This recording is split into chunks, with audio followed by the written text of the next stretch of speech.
Cats at the Cradle Part 3. Sergeant Barbara Thornton, 36, was born in Olympus Habitable Dome 71D, Mars. Completed Sol Military Academy with top marks, and with distinguished merits in leadership, tactical acumen, and astrophysics. For some reason not noted anywhere in her file, was never promoted further, though there is a lot that has been redacted. His aide paused for a moment. He knew it was only him scanning ahead in Miss Thornton's file, so he casually took another piece of bacon and nibbled on it. She served 5 cycles admirably on 3 different ships before finding herself on the Hudson during the Omega crisis on Proxima Centauri B's habitat rings. She was in charge of a team of specialists that managed against all odds to break through the Eladrin shield wall at Nabal Power Core on the 2nd habitat ring. Another pause before the man across from him cleared his throat, licked his thumb and turned the page. While her team was successful, only 3 of them survived. Barbara was legally dead, however. It's noted here that she still had rather strong brain waves in the initial medical scan, and the acting physician had immediately placed her in an available medical regeneration tube.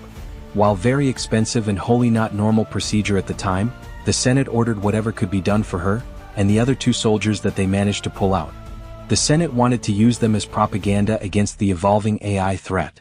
However, Sergeant Thornton, upon fully healing, had completed her 6th cycle while in the hospital, and coming up on the end of her physical therapy was ambushed by some overly eager politicians trying to force a photo opportunity.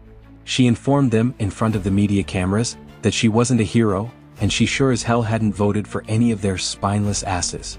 "Are you all right, sir?" his aide asked as he involuntarily inhaled the swallow of orange juice he had been taking. Yes. He cleared his airway and waved for the man to continue. "Just went down the wrong pipe." His aide looked back at the file in his hands, found his spot and continued.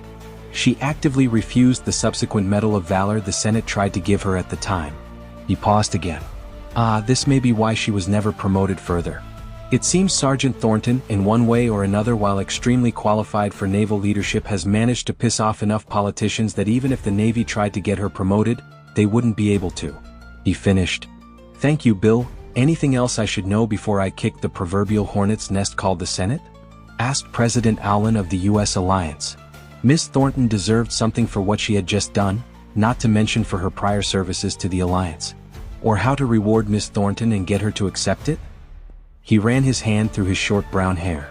"Well, sir, with the Senate being deadlocked right now, there is no way of knowing exactly how they will take your offer to Admiral Volmub and the Orion refugees. As far as they know, the Orions we currently have on the Phoenix and Titan 7 are the only surviving members of their species, except maybe a few spacers that might have been away from their system. So technically